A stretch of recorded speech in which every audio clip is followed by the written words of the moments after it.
အားလုံးပဲမင်္ဂလာပါမင်းရှိတဲ့ကျေးဇူးပါတယ်ကျွန်တော်စီမှာရှက်ဗီဇာအသေးလေးမရဘူးလားလို့မေးနေတဲ့ customer တွေဆိုတော့ကျွန်တော်စီမှာဟို high ဆင်းရဲ142လီတာစက်နဲ့ရှက်ဗီဇာအသေးလေးရောက်ရှိလို့လာပါပြီကျွန်တော်ဒီနေ့မှာတော့ဒီရှက်ဗီဇာလေး product review လေးလုပ်ပေးမှာဖြစ်ပါတယ်ဒီကောင်လေး model နံပါတ်ကတော့ 19TT 4S ပဲဖြစ်ပါတယ်ဒီကောင်လေးဆိုရင်တော့မိတ်ဆွေတို့အနေနဲ့အိမ်မှာသုံးဖို့ပဲဖြစ်ဖြစ်ဆိုင်မှာပြောတနိုင်တစ်ပိုင်းတော့အိမ်ဆိုင်လေးမှာသုံးဖို့ဖြစ်ဖြစ်လုံးဝအဆင်ပြေတဲ့ရှက်ဗီဇာလေးပဲဖြစ်ပါတယ်ဒီကောင်ဒီရှက်ဗီဇာလေးရဲ့ဒီအမြင့်အားဆိုရင်တော့သူက2ပေနဲ့6လက်မှရှိပြီးတော့ဒီလိုအကျယ်အားဆိုရင်တော့2ပေရှိပါတယ်ဒီလိုအဖုံးကနေဒီလိုအနောက်ထိကိုအခြေအားဆိုရင်တော့သူက3ပေနဲ့6လက်မှရှိပါတယ်ဒီကောင်လေးရဆိုရင်တော့သူ့ရဲ့ compressor ကိုသူက5 year running ပေးထားပါတော့သူဒီကြက်တစ်ခုလုံးဆိုတော့သူက1 year running ပေးထားပါတယ်သူကအထဲမှာဆိုရင်လည်းသူကတော့ fiber ကန်ဖြစ်တဲ့တက်မှုမျိုးဆိုတော့အေး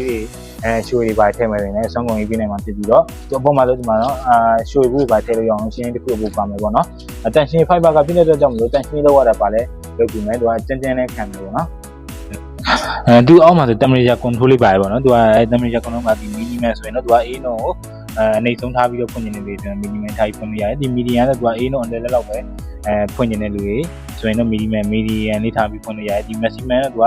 လုံးဝ AK နဲ့ပေါ့သားငါးတွေအများကြီးထည့်ပြီး AK နဲ့ထားခြင်းနဲ့ maximum အမြင့်ဆုံးထားပြီးတော့ဖွင့်နေရတယ်